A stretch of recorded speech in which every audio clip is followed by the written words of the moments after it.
നിശ്ചിത അകലത്തിൽ നിരനിരയായി പൂച്ചെടികൾ നട്ടുവളർത്താൻ പറ്റിയ വിശാലമായ മുറ്റങ്ങൾ നമുക്ക് നഷ്ടമായി. ജീവിതം ചെറു വീടുകളിലേക്കും ഫ്ളാറ്റുകളിലേക്കും ചുരുങ്ങി. ഉള്ള പരിമിതികളിലും ചെടികൾ നട്ടുവളർത്താൻ സസ്യപ്രേമികൾക്ക് ആഗ്രഹമുണ്ടാകും. അങ്ങനെയുള്ളവർക്ക് പൂന്തോട്ടമൊരുക്കാൻ സഹായിക്കുന്ന ഒരു കർഷക കുടുംബത്തെയാണ് ഇനി പരിചയപ്പെടുന്നത്.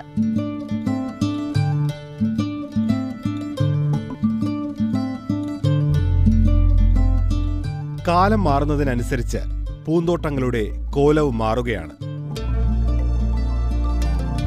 പുതിയ കാലത്തെ തോട്ടത്തിൽ പൂക്കളും വളർത്തുന്ന രീതിയും പഴയതല്ല. ഉദ്യാന വിപണിയിലെ വിജയത്തിനും വേണ്ടത് പുത്തൻ രീതികളാണെന്ന് തിരിച്ചറിഞ്ഞതാണ് സുഗതന്റെ മുന്നേറ്റത്തിന് കാരണം. ഒപ്പം ഉദ്യാന മേഖലയിലെ പഠനവും. ഏത് ഫീൽഡിലായാലും പഠനം എപ്പോഴും ആവശ്യമാണ്.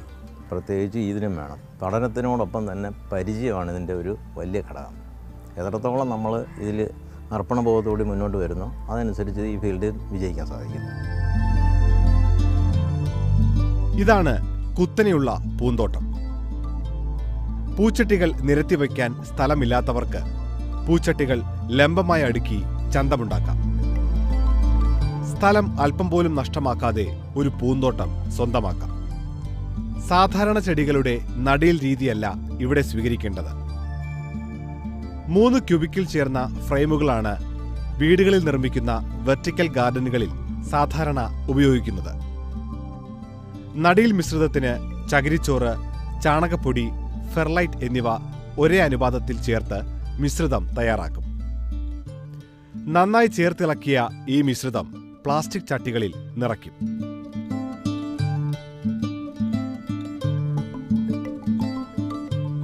പ്ലാന്റിങ് കഴിഞ്ഞു. അടുത്തതായിട്ടിത് എങ്ങനെ ഈ ഫ്രെയിമിൽ ഫിക്സ് ചെയ്യാമെന്നുള്ളതാണ്. ഇത് ഫിക്സ് ചെയ്യുന്നതും ഒരു ചെറിയൊരു ടെക്നിക്കലാണ്. ഇതിൻ്റെ ഈ ഭാഗം, അതിൻ്റെ ഈ കവിൾ ഭാഗം എന്ന് വേണമെങ്കിൽ പറയാം, അത് കുറച്ച് പ്രസ് ചെയ്യുക. പ്രസ് ചെയ്തിട്ട് ഇതിൻ്റെ 4 പോയിൻറ്റുകളുണ്ട്. അതിൽ മേളിലത്തെ പോയിൻറ്റിലാണിത് പിടിപ്പിക്കേണ്ടത്. ഇപ്പോൾ ഫിക്സിങ് കഴിഞ്ഞു. ഇതേപോലെ 3 മോഡ്യൂളുകൾ ഫിക്സ് ചെയ്യാം. അതിനുശേഷം ഇത് എവിടെയാണ് സർഫസിൽ ഉറപ്പിച്ചതിന് ശേഷം മാത്രമാണ് ഇത് ചെയ്യേണ്ടത്. ലംബമാന പൂന്തോട്ടത്തിലെ ഏതെങ്കിലും ചെടി മോശമായാൽ അത് മാത്രം ഇളക്കിയെടുത്ത് വേറെ ചെടി നടാം. വെള്ളം സ്പ്രേ ചെയ്തോ തുള്ളിനന വഴിയോ വേരുകളിൽ എത്തിക്കാം. 3 ചെടികൾ പിടിപ്പിക്കാവുന്ന ഒരു മോഡ്യൂളിന് 250 രൂപയാണ് വില.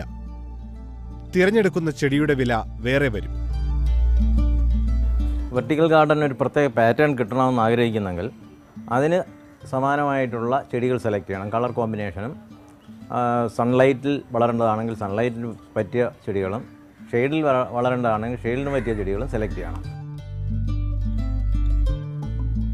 വെള്ളൂർ ഹിന്ദുസ്ഥാൻ ന്യൂസ് പ്രിന്റിൽ 32 കൊല്ലം ഹോർട്ടിക്കൾച്ചറിസ്റ്റായി പ്രവർത്തിച്ച അനുഭവ പരിചയവുമായാണ് സുഗതൻ സെൻട്രൽ ഗാർഡൻ എന്ന തന്റെ ഉദ്യാനം ആരംഭിച്ചത്. റിട്ടയർമെന്റിന് ശേഷം ചടഞ്ഞുകൂടിയിരിക്കാതെ പുതുമ തേടിയുള്ള യാത്രയാണ് ഇദ്ദേഹത്തിന് ഹരമായത്. മകൻ രോഹിത് കൂടി സജീവമായതോടെ നഴ്സറി ശരിക്കും ന്യൂ ജനറേഷനായി. ബിടെക് ബിരുദം നേടിയിട്ടും മറ്റു തൊഴിലുകളിലൊന്നും മനസ്സുറക്കാതെയായപ്പോഴാണ് രോഹിത് അച്ഛനൊപ്പം കൂടിയത്. ഇതിനോടായിരുന്നു പണ്ട് മുതലേ ഇഷ്ടമുള്ള. ഈ ഫീൽഡിനോട് തന്നെ ആയിരുന്നു. 1 കൊല്ലം വർക്ക് ചെയ്തിരുന്നു. ഇതിന് ശേഷം പിന്നീട് എനിക്ക് അതിനേക്കാളും കുറച്ചുകൂടെ ഇൻട്രസ്റ്റ് ഉള്ള മേഖലയിൽ തന്നെ വർക്ക് ചെയ്താൽ കൊള്ളാമെന്ന് തോന്നി. അങ്ങനെ പിന്നെ ബിടെക്കിന് ശേഷം ഹോർട്ടിക്കൾച്ചർ മാനേജ്മെൻറ്റും ചെയ്തിരുന്നു. അതിനുശേഷം ഈ ഫീൽഡ് തന്നെ തിരഞ്ഞെടുത്തത്. അച്ഛനും മകനും ചേർന്ന് ഹിറ്റാക്കുന്ന മറ്റൊരിനമാണ് തല കീഴായി വളർത്തുന്ന ചെടികൾ. സ്കൈ പ്ലാന്റേഴ്സ് എന്ന് ഇവയെ വിളിക്കുന്നു. സാധാരണ ചെടികളെ തന്നെ വേറിട്ട രീതിയിൽ ക്രമീകരിച്ചാണ് ഇവയുണ്ടാക്കുന്നത്. വിദേശ രാജ്യങ്ങളിലൊക്കെ ചെടികൾ ഇന്നോവേറ്റീവായിട്ട് എങ്ങനെ ഹാങ് ചെയ്യാമെന്ന് ഉള്ള ഐഡിയയിൽ നിന്ന് വന്നതാണ് സ്കൈ പ്ലാന്റേഴ്സ്. ഇതിനകത്ത് പ്ലാന്റ് ചെയ്യുന്നത് എങ്ങനെയാണെന്ന് കാണിച്ചു തരാം. പ്ലാസ്റ്റിക് പൂച്ചട്ടിയിലാണ് ആകാശ ചെടികൾ നടുന്നത്. വെള്ളം ശേഖരിച്ച് ചെടികൾക്ക് നൽകാൻ മൺകപ്പ് ചട്ടിയിൽ കമിഴ്ത്തി വയ്ക്കും. അതിനു മുകളിൽ നിശ്ചയിച്ചിട്ടുള്ള ചെടി പിടിപ്പിക്കും. മണ്ണ് പുറത്തു പോകാതിരിക്കാനായി മെഷ് ഉറപ്പിക്കും. പിന്നെ ഒരു പ്ലാസ്റ്റിക് ഡിസ്ക് ഉപയോഗിച്ച് ചട്ടി അടച്ച് റിംഗ് പിടിപ്പിച്ച് ഉറപ്പിക്കുന്നു. ചട്ടിയുടെ അടിഭാഗത്തെ കമ്പിയിൽ തൂക്കിയിട്ടാൽ ചെടി തലകീഴായി കിടക്കും. പിന്നീട് വെള്ളം ഒഴിക്കണമെങ്കിൽ ഇതിൻ്റെ മേളിൽ കൂടെ തന്നെ ഒഴിച്ചു കൊടുത്താൽ മതി. ഇതിനകത്തുള്ള ചെറിയ മൺകലത്തിനകത്ത് കളക്ട് ചെയ്തിട്ട് പിന്നെ ഡ്രിപ്പ് ചെയ്ത് കൊടുത്തുകൊണ്ടിരിക്കും വെള്ളം. ഇൻഡോർ ചെടികൾ അഥവാ വീട്ടിനകത്ത് വളർത്തുന്ന ചെടികളുടെ കാലമാണ് ഇത്. വെയിൽ നിർബന്ധമില്ലാത്ത ഇത്തരം ചെടികളുടെ വലിയ ശേഖരം ഇവിടെയുണ്ട്. ഇപ്പോൾ കൂടുതൽ പേർ ആവശ്യപ്പെടുന്നതും ഇത്തരം ചെടികളാണ്. ഏറ്റവും കൂടുതൽ ഡിമാൻഡുള്ള ഒരു ഇൻഡോർ പ്ലാന്റ് ആണിത്. ഇതിൻ്റെ പേര് സേമിയോകുൽക്കസ് സെമിഫോളിയ. ഇതിൻ്റെ പ്രത്യേകത എന്ന് വെച്ചാൽ വളരെ കുറച്ച് കെയറിങ്ങിൽ നല്ലോണം നിൽക്കുന്നൊരു ചെടിയാണ്. വെള്ളമൊക്കെ നമുക്കൊരു 8 ദിവസം കൂടുമ്പം നനച്ചാൽ മതി. ഇതുപോലെ നല്ല ഫ്രഷായിട്ടിരിക്കും. പിന്നെ നല്ല ഇരുട്ട് മുറിയാണെങ്കിലും കുഴപ്പമില്ല, വെക്കാവുന്നൊരു ചെടിയാണിത്. ചെടികളോട് സ്നേഹമുണ്ടെങ്കിലും അവയുടെ പരിചരണത്തിന് വേണ്ടി ഒരുപാട് സമയം ചെലവാക്കാനില്ലാത്തവർക്കുള്ള സസ്യങ്ങളും ഇപ്പോഴത്തെ ട്രെൻഡാണ്. ഇതൊരു ഹാങ്ങിങ് പ്ലാന്റ് ആണ്. ഇതിൻ്റെ പേര് ഡിക്സ്കിഡിയ. ഇതിൻ്റെ ഇലയുടെ പ്രത്യേകത എന്ന് വെച്ചാൽ ഇല ആദ്യം വരുന്നത് ഇങ്ങനെ ആയിരിക്കും വരുന്നത്. പിന്നെ ഗ്രാജുവലി അത് ഇങ്ങനെ ബോൾ ഷേപ്പിലാകും. പിന്നെ ഇതിനകത്ത് ചെറിയ പൊട്ട് കണക്കുള്ള പൂക്കളും വരും. പിന്നെ ഇതിൻ്റെ പോട്ടിംഗ് മീഡിയം എന്ന് പറഞ്ഞാൽ തൊണ്ടാണ് ഉപയോഗിക്കുന്നത്. തൊണ്ടിൻ്റെ ചിപ്സാണ് കൂടുതൽ ഉപയോഗിക്കാറ്. അത്യാവശ്യം ഷെയ്ഡിലും നല്ല ഹ്യൂമിഡായിട്ടുള്ള സ്ഥലത്തൊക്കെ നല്ലോണം കിടക്കുന്ന ഒരു പ്ലാന്റാണ്. ഇത് വെളിരാജ്യത്തിലുള്ള പ്ലാന്റാണ്. എന്നുവെച്ചാൽ നമ്മുടെ കാലാവസ്ഥയിൽ നല്ലോണം നിൽക്കുന്നുണ്ട്. ഭാഗ്യവും പണവും കൊണ്ടുവരുന്ന ചെടികൾ, അങ്ങനെയും വിശ്വാസമുണ്ട്. മണി പ്ലാന്റ് എന്ന് വിളിക്കപ്പെടുന്ന ചെടികൾക്കും ആവശ്യക്കാരായി വിശ്വാസികളുടെ നിരയുണ്ട്. ഇത് അത്യാവശ്യം ഷെയ്ഡിലും സിറ്റ് ഔട്ടിലും ഒക്കെ വെക്കാൻ പറ്റിയൊരു ചെടിയാണ്. ഇത് പ്രത്യേകത എന്ന് വെച്ചാൽ ഫൈക്കസിൻ്റെ തന്നെ ഏറ്റവും പുതിയൊരു വെറൈറ്റിയാണ്. ഇതിൻ്റെ ഇല തന്നെ ഈ ട്രയാങ്കിൾ ഷേപ്പിലിരിക്കുന്നത് ഇതിനെ പറയുന്നത് ട്രയാങ്കുലർ ഫൈക്കസ് എന്നാണ് ഇതിനറിയപ്പെടുന്നത്. വരാന്തകളിൽ തൂക്കിയിടുന്ന ചെടികൾക്ക് ചന്തവുമുണ്ടെങ്കിൽ വീട്ടുകാർക്ക് സന്തോഷം കൂടും. 200 രൂപ മുതൽ 800 രൂപ വരെ വിലയുള്ള ഇൻഡോർ ചെടികൾ ഇവിടെ ഒരുക്കിയിരിക്കുന്നു. ഇത് സിങ്കോണിയത്തിൻ്റെ ഒരു വെറൈറ്റിയാണ്. ഇത് സിറ്റ് ഔട്ടിലും അതുപോലെ അകത്തുമൊക്കെ വെക്കാൻ പറ്റിയൊരു നല്ലൊരു ചെടിയാണ്. പിന്നെ അതുപോലെ തന്നെ ഈ ക്ലൈംബർ സ്റ്റിക്ക് ഉണ്ടല്ലോ, ഈ ട്യൂബ് ലൈറ്റിനകത്ത് കയറ് കെട്ടിയിട്ടെ സ്റ്റിക്ക് കുത്തിക്കൊടുത്ത് അതിനകത്ത് പടർത്തി വിടാൻ പറ്റുന്നൊരു ചെടിയായത്. വെള്ളത്തിൽ മുങ്ങിക്കിടക്കുന്ന ചെടികൾ മറ്റൊരിനം. കുഞ്ഞു ചെടികൾ ചെറിയ ഗ്ലാസ് കൂടുകളിലാക്കി വളർത്തുന്ന ബോട്ടിൽ ഗാർഡൻ അഥവാ ടെറേഷ്യ രീതിക്കും ധാരാളം ആരാധകരുണ്ട്. ഇങ്ങനെ പൂക്കാലം വന്നു പോകുന്ന പോലെയാണ് പൂന്തോട്ട വിപണിയിൽ തരംഗങ്ങൾ വന്നു പോകുന്നതും. അതിനൊപ്പം വിദേശ ഇനങ്ങൾ നമ്മുടെ മണ്ണിൽ ഉടൻ പിടിച്ചുകിട്ടി എന്ന് വരില്ല. അവയെ മെരുക്കിയെടുക്കാനാണ് സുഗതൻ സ്വന്തമായി പ്രൊപ്പഗേഷൻ ചേംബർ ആരംഭിച്ചത്. ഒരു ചെടി വളർത്തുക എന്ന് പറഞ്ഞു കഴിഞ്ഞാൽ അതിന് പല ഫാക്ടേഴ്സ് ഉണ്ട്. വെറുതെ ഒരു സ്റ്റെം കട്ട് ചെയ്ത് കുറച്ച് വെള്ളം ഒഴിച്ച് തള്ളത്ത് വെച്ച് കഴിഞ്ഞാൽ ചെടി മുളയ്ക്കണമെന്ന് നിർബന്ധമില്ല.